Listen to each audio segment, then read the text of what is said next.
Àgbékẹ́ ọ̀rẹ́ mi Àgbékẹ́ o mo fẹ́ lọ yà níjẹ̀ṣà kí n kí ọ délé.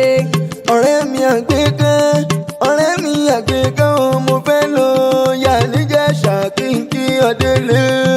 ẹ bá mi ká l'Àgbékẹ́ adé o. Olúwa pẹ̀lú mi ọba tó wà pẹ̀lú rẹ̀ ó sì ní padà lẹ́yìn rẹ̀. Olè wá ní sọjọ́bí rẹ̀ gangan adúmáradó àrẹwà lóbìnrin ni. bí bá ń kàròyìn lásán a máa ń pani lẹ́rìn bẹ́ẹ̀ ló mórí ọ̀pọ̀ èèyàn wò. ẹ̀gbọ́n bálágbèkẹ́ ṣe ń wí. àánú ẹ̀ sá sẹ́yìn ẹ̀ lápọ́ngi láti èpo ẹ̀ pàdérin mú kẹ́ nínú ìròyìn òun gangan. mo kẹ́ òní mẹ́sàn-án mẹ́wàá mo kẹ́ òní méje mẹ́jọ. ó mọ̀ pé bó bá dọdún orógbó àgbo ó bá dọdún òbí kàṣà iyọ̀ ọdọọdún lámọ̀rí òwò sí rere èrè lójú owó rẹ̀. mo lóní tọ́ àbámọ̀ fẹnu ìgbà rẹ̀ tí ń wúwọ́ olóhùn oníjẹ́ òkánjú kú. Àgbékẹ́ Adéhùn ọ̀kan gbòógì inú ọmọ òyì pátápátá pòrógodo. CEO Bebesco Creative ni mò ń ké sí. bẹ́ẹ̀ bá fẹ́ ṣe fírèmù gbàlódé Bebesco Creative wọ́n mọṣẹ́ gidi gan. tẹnu dídán kọ́tẹ̀gàn ń kọ́ rárá.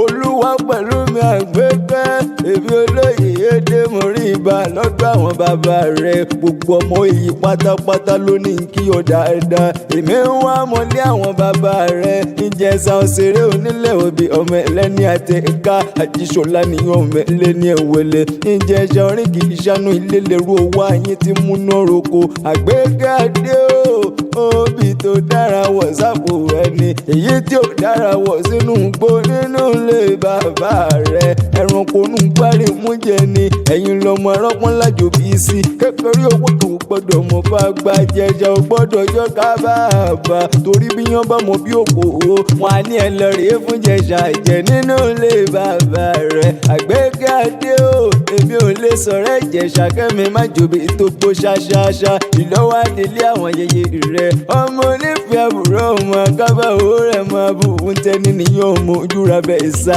ẹ̀yin lọ́mọ odò tó sàn dẹ́yìn kólé ọ̀sùnlẹ̀ tó dá bàtà tó sàn dẹ́yìn kólé adélàwẹ̀ tó do òkun. ìrún asákọ́kọ́ gbọ́dọ̀ bò mú ìrún akáfàjẹ́ wọn ò gbọ́dọ̀ yẹsẹ̀ kìkìdá oníṣọ́bọ̀rọ̀ ní òmùmí odò náà gbé. Àgbékẹ́ Adéhùn akẹ́yẹ́ dúró kí wọ́n nífẹ̀ẹ́ òní èèyàn tó bá dúró kí wọ́n nífẹ̀ẹ́ òye lágbo wọn kì í tábẹ́rẹ́ ojú bíntì ni wọ́n fi wò ní nínú ilé yeye rẹ̀. wọn kì í bẹ̀rẹ̀ kí wọ́n nífẹ̀ẹ́ òye lágbo èèyàn tó bá bẹ̀rẹ̀ kí wọ́n nífẹ̀ẹ́ òní ẹrú ni bàbá yìí fi wọ́n ṣe bọ́ra burúkú ní bọ́rù wọn láṣọ lọ kò ga kó bẹ̀rẹ̀ láti wọ́n nífẹ̀ẹ́ òǹdáyé.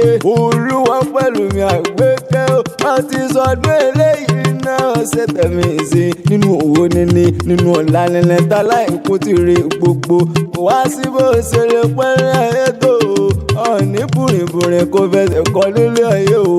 àṣeyìn sàmọ́dún ọdún ayọ̀ lọ́sí mọ̀ sí.